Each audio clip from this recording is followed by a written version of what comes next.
And welcome everybody. Thank you for being here. So this is week 5. The session is on creating modules and structure.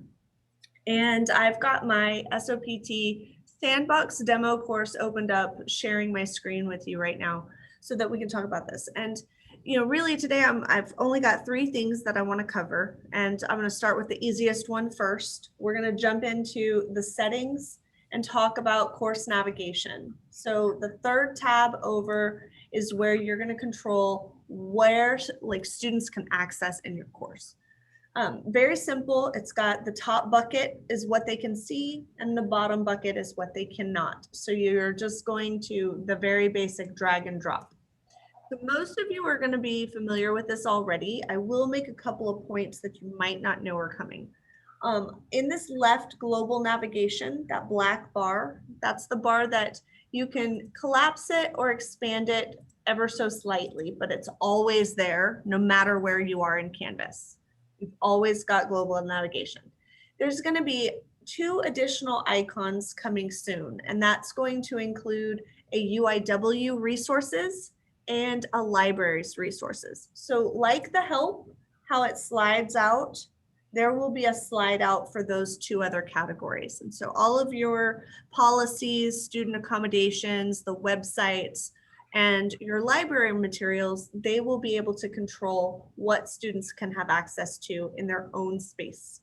So that will help clean up some of these options that you've got going in your course navigation won't need to be there anymore because they'll be covered in the global navigation.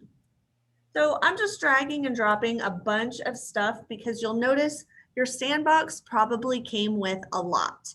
And that sandbox being a play space, they just sort of built it out with lots of choices.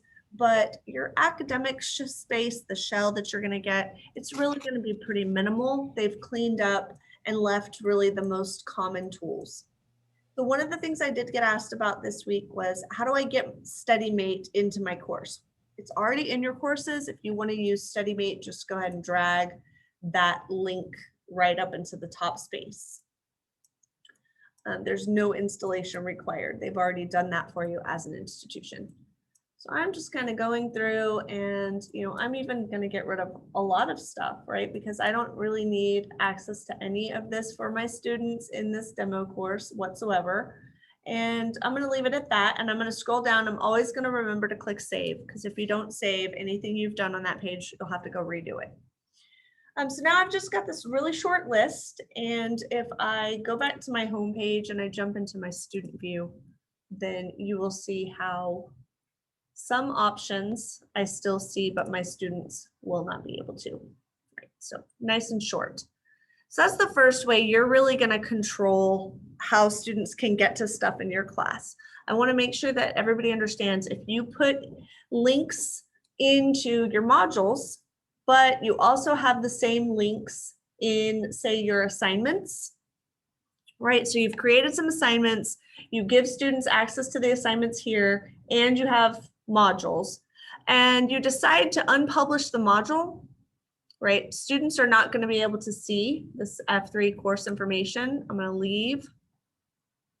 They're not going to be able to see that module anymore because you unpublished it, but you didn't really hide everything from them because they still can go and find all of their assignments and get to stuff another way. So when you're creating the structure and how you want students to move through your course, think about what links in the course navigation do you want to give them, or do you want to take away so that you can control their structure through the next part we're going to talk about, which is the modules. So that's something to keep in mind. I'm going to leave student view and jump back in here.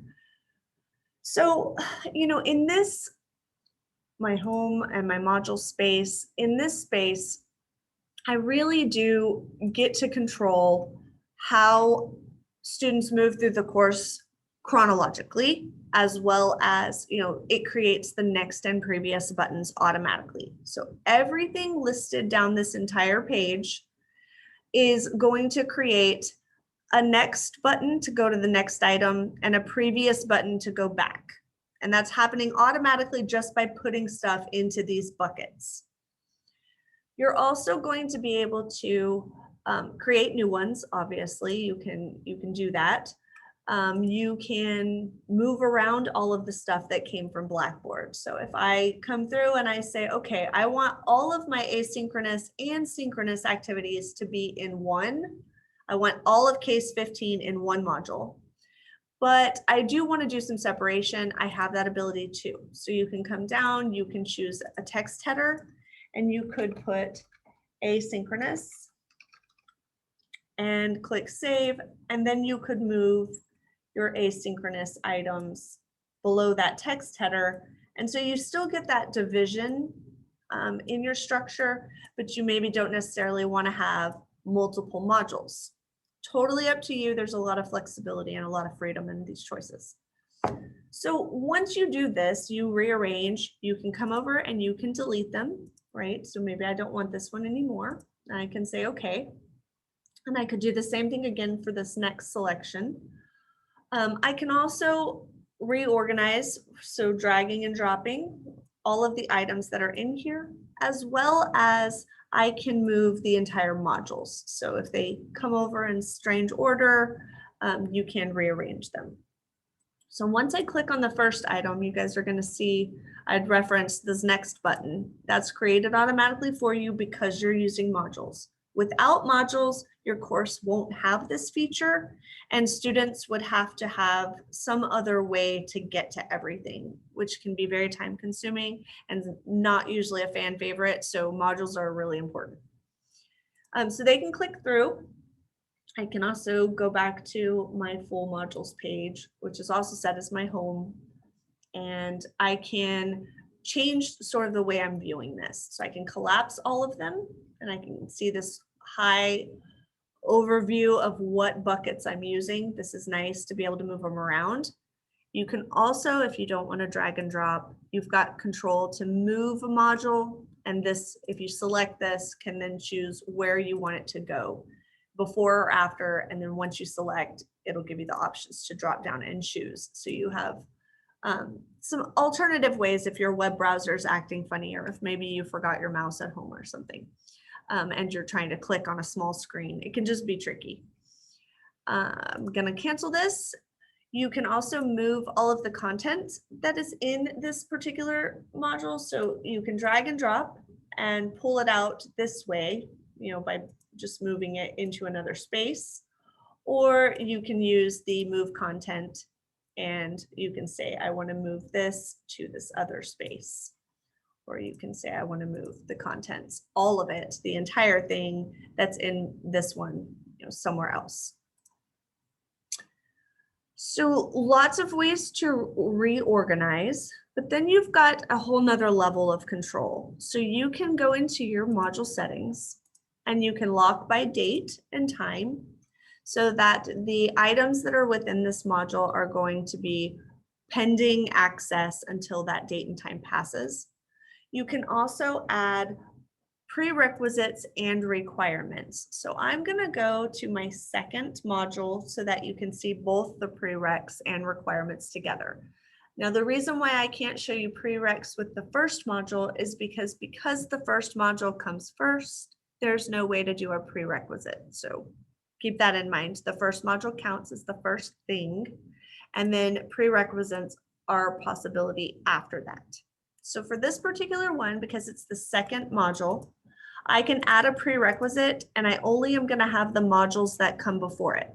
So your first module is not going to have this option at all. Your second module is going to have one option. Your third module is going to have two, and so on and so forth as you work down the page. So I can say, I want this to be a prerequisite, and students are going to have to do all of the stuff in my course information introduction before they can get access to case 15. I also can click the X to get rid of it if I've changed my mind, or I can add multiple criteria if, for example, I'm in the third module and I want them to do the first two before they can get to the third. I can do that as well.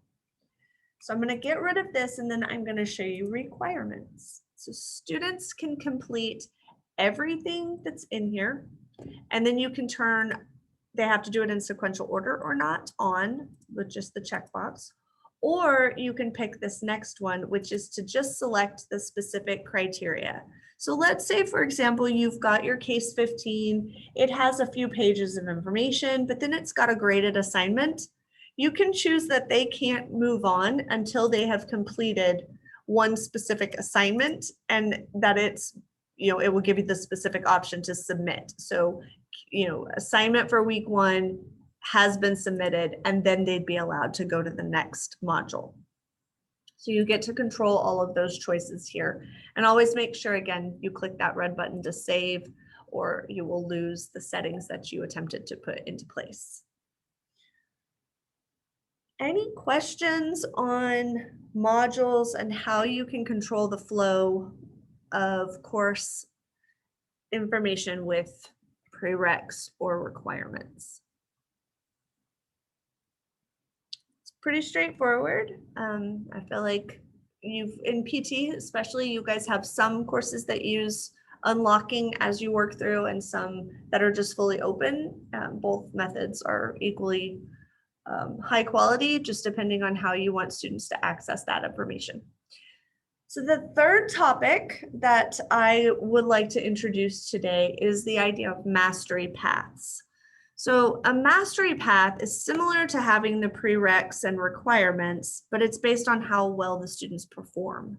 So basically you can make customized paths through your content. Let's say, for example, you want to choose that students who, let's go down and find students who, I'm looking for an example, and I don't see anything in here right now. So I'm gonna click assignments because it's gonna be based on grades. What they get a grade on is how they get access to something else.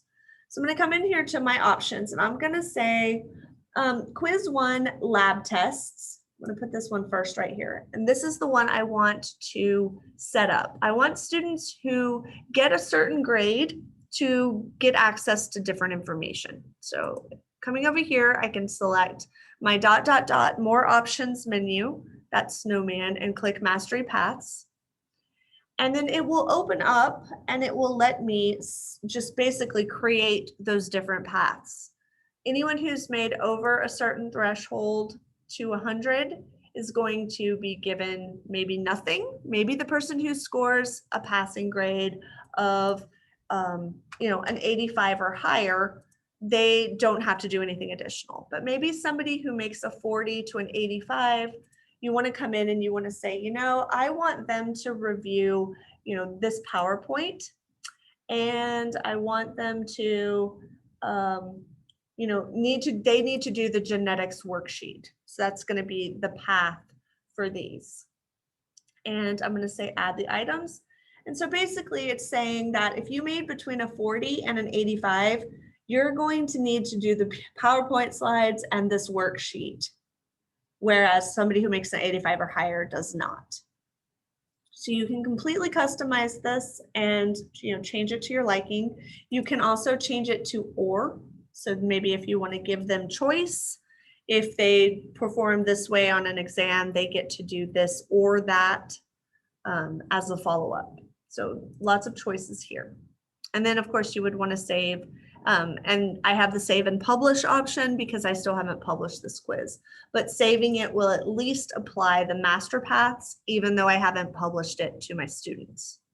And so now when I come over back to my modules, if I find that I have that quiz in this first case 15, I'm not sure it actually goes here, so bear with me. I'm just going to put it for the example. I'm going to say that I want to go into my quiz and I want to grab quiz 1 lab test, and I'm going to put it in my module. You'll see here that it has mastery path connected to it. And then if I add those other items where that workbook was, genetics worksheet, I do believe it was, it also is showing the criteria that is associated with that. If you make between an 85 and a 40 released by the mastery paths, you're going to have access to this particular worksheet. So that's really just a whole nother higher level of control that you can, create this experience for your student at the structure of your course.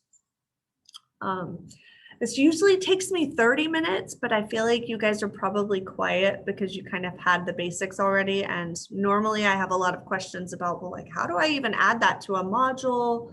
Or, how do the files work and some other things associated with it. So we will get to spend as much time as you need the rest of the session.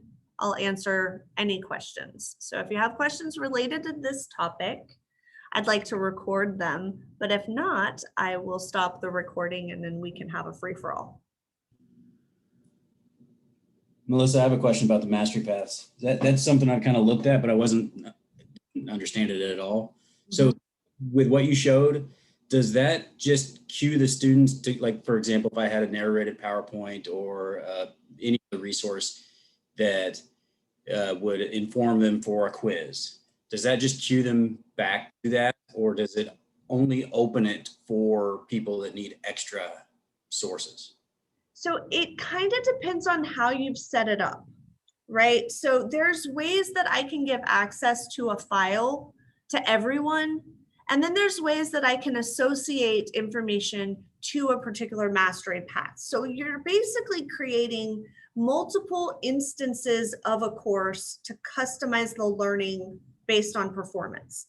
So let me give you an example. So I can say everybody has access to the PowerPoint, but let's, for example, I want to do a page.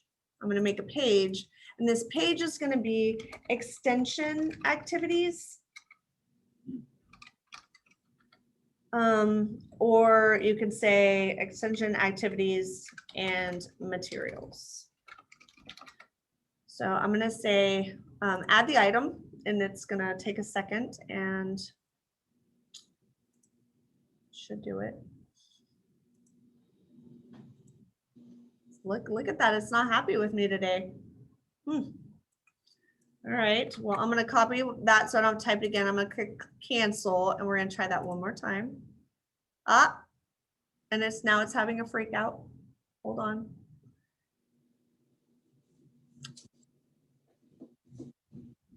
Look at that. It did not like that. I clicked that button, and so it did it repeatedly. Eek. Ignore this. I'll remove those and clean up my mess later. Now you'll know this is what happens if you have a weird internet connection. And I will tell you what's so funny. Every time this class is over on Wednesdays, I lose internet afterwards. I don't know why.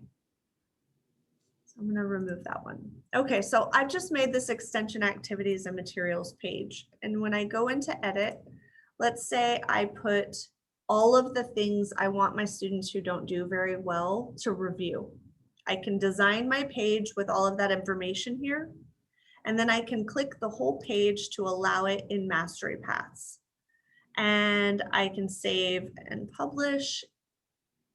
And then maybe I go back. And instead of attaching the specifics that I did, I will go back to my Mastery Paths and change it to simply go to that page. So I can remove this. Doesn't have to be associated with that. And I can change it to just now I'll have this on the list. My page will be called. I'll pass it. No, I think it's up here. Here, I'm gonna look. There we go. I use the search feature to find it a little faster, and then I say add items. So now I can just have a collection of materials that students who didn't perform as well will be they'll basically have access to this page, while my other students do not. So based on the criteria of the scoring, they have access to those information, but it won't give this page to everybody else. In your experience, Melissa, what's the most common way that people have used this Mastery Paths? I will be totally honest with you. In all my years, I've never seen anyone use it. Oh, okay. That's very helpful. So I see the potential, right? So I mean, just having been a teacher for a couple decades, I can be like, oh, well, sometimes if I'm teaching a concept that everybody doesn't do very well on the quiz, I feel like maybe they should do these other things to kind of supplement their learning. Well, this would be a way I could automatically set up that process so that just as it triggers the bad grades, it gives them this other work to do. So I can see it being really useful, but I've actually never seen anybody who's thought it out to put it into practice, because obviously it does take a bit of planning. Does it have any added benefit than just providing, because I know I believe in the quizzes, you can provide feedback. So after they take the quiz, it gives you can open it up and see feedback. And in that feedback, you can just say, go review XYZ. Does this really add anything more than what that does? So I feel like this gives you, it's just more powerful of an option. Like you've made a passive suggestion in that feedback, but this is going to give you the ability to actually assign other work. And then you would have all of the options to see if they've done the work the same way. You can use criteria. So let's say, if you fail this test, you're going to have an additional assignment due. You're going to be able to go in and see and grade that assignment that they've done because they failed the test. Whereas you didn't just say, if you fail this test, you need to go watch this video. So it's just a little bit more control.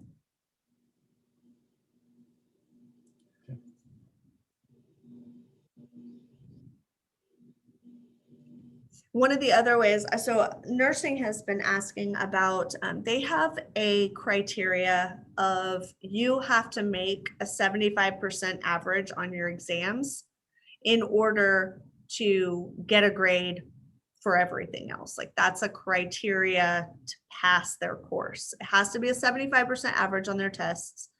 And that it's a complicated process, but they could very well use mastery paths to sort of, guide those students who aren't meeting that criteria a little bit better by assigning a path through each of those items. There's just some choice there if that's how they want to use the system. I mean, I can kind of see a role for this in competency-based learning. I guess the concern I have on the back end is it maybe just because unfamiliarity. So if somebody performed poorly on a quiz and then this mastery path assigns them, okay, now you have extra work to do. And they would, I'm to close the loop, I would think that they would have to retake a assessment of that. So it sounds messy to me. It sounds like, I've got some students on this track and some students on this track, and some students have extra work that I have to make sure they're accountable to, and not everybody's doing the same thing. I feel like you just hit the nail on the head for why I have not seen it used extensively in health professions education. So that's the thing. Website development, you've got to be careful not to get your user kind of lost in the mess.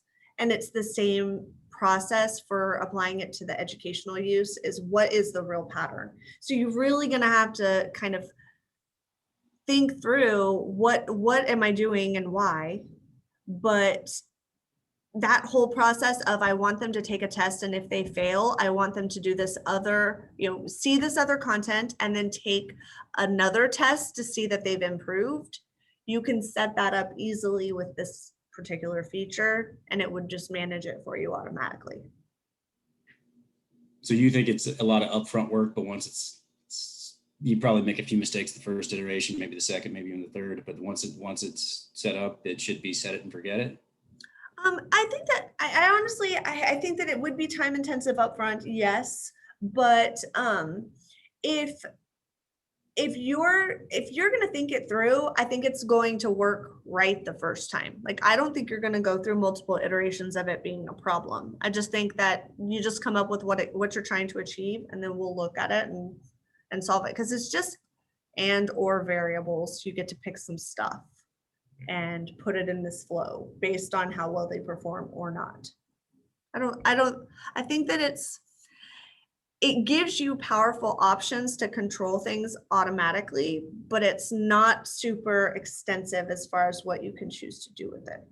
So with the additional, I guess, like a lower performer, the additional assessments, I assume, would be mistakes. You wouldn't add those into the grade book. You would just say, you have to do this. And if you don't, then it's a problem. But as long as you do it, everything's okay. Yeah, so I mean, you could definitely create a practice quiz just to be that supplemental resource, and then use the practice quiz would be added here. It wouldn't give them a grade and it wouldn't affect it, but you would still be able to see if they've completed it or not and how they performed on it for sure. So there would be some data associated with it, even if it didn't affect their grade.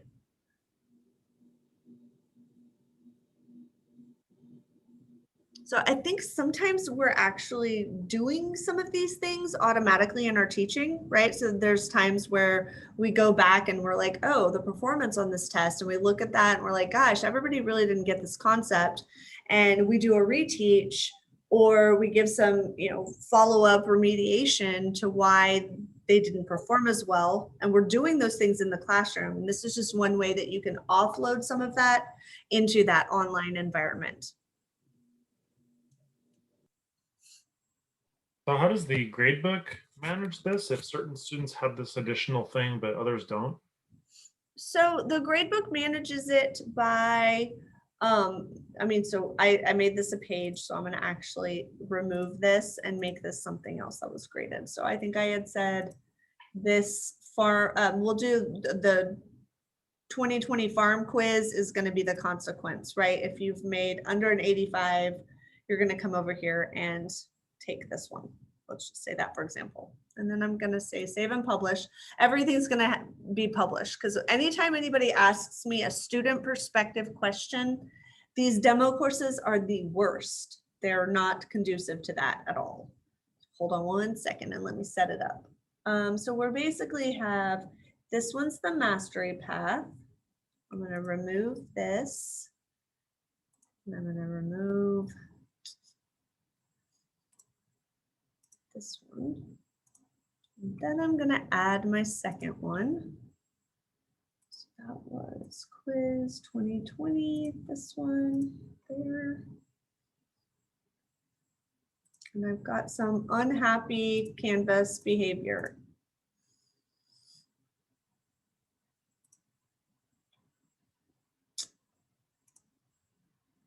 Looks like I've got them both published, yes. So I'm gonna collapse everything and I'm just gonna open this one because that's the one we're focusing on. And then I'm gonna go to my student view and I'm going to make this is generating my student data. So I'll see it in my grade book and I'm gonna come over and look at quiz 1 lab test. I'm gonna take the quiz. What do y'all, how could I possibly make sure I get under an 85? Y'all tell me the wrong answers. I mean, honestly, if I guess, we can kind of see, right? Like how badly I will do just randomly.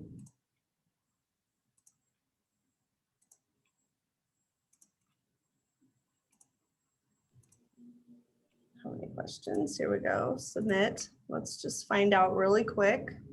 I got a 30. So, right, like I just came right away with that threshold of needing to put it in 0 to an 80. So let's see if I can do that retroactively. If I come back into my module, and I'm going to say, I actually want, they've already taken this. So if I edit it in any significant way, I might want to pay attention. So it's just a warning. Then I'm going to put this one, I'm going to add this one here too. I'm going to save that.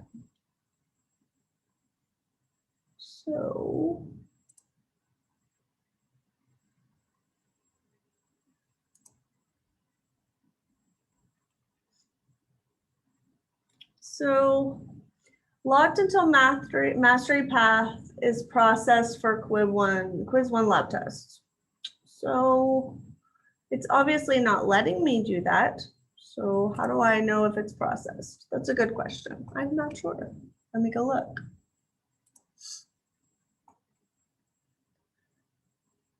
So in my grades, I'm going to view and take away unpublished items. So it's a little bit less. And then I'm looking at these two. So I've got, that seems normal, right? Yeah, that's a good question. I will have to research that a little bit further. So if anybody is actually interested in using this feature, a genuine use case with real assignments in a fully built course and student information, right? Like something to test in an environment that's more realistic than pretend, would probably help answer some of those questions. So please don't hesitate to contact me if you want help setting that up to play with that. It does become a little challenging to use your imagination to make sure these things are doing what they're supposed to do.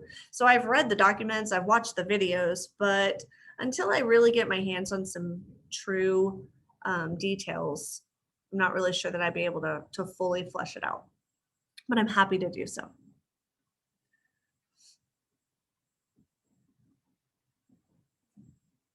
So if there's no other questions, please feel free to stick around and ask anything else that you're wondering about Canvas. I'm definitely not leaving. I'm just gonna go back to my gradebook here and go back to my student view and see if it lets me by now. So it says it's locked, but it's letting me take it. So I'm not really sure what that message means. That's kind of weird. And then I can go in and I can take this test. So how did the other students? Yeah, I'd have to enroll multiple people, kind of set up all the different variables to be able to think it through. So I'm gonna leave this. I'm glad that you mentioned earlier about how students can find content in many different ways, because I hid modules a couple times, but then the students, I was getting emails saying, hey, there's this assignment that I'm seeing, but is it still due on this day? And I was thinking that I had hid it. But I had seen it through assignments, even though I had hid like the module for it. Yeah, so there's a lot of connected components. So everything in discussions and quizzes is going to be connected to assignments automatically. So if they have any one of those different pathways to get to that information, whether if you take discussions away, but it's a graded discussion, they're still going to be able to get to it in the assignments. So you've got to be willing to look at it from both those perspectives if you want to take that away. The best features to use are the built-in controls. So every graded activity is going to have the after and until dates. It's going to have those parameters. Every file is going to have that option. And you really do get to control piece by piece. And then you don't have to worry about every single item that's in these buckets. And the control of what you can do with the buckets is going to be secondary. So you want to control every item for how you want the item to behave. And then you'll want to control the bucket for how you want the bucket of items to behave.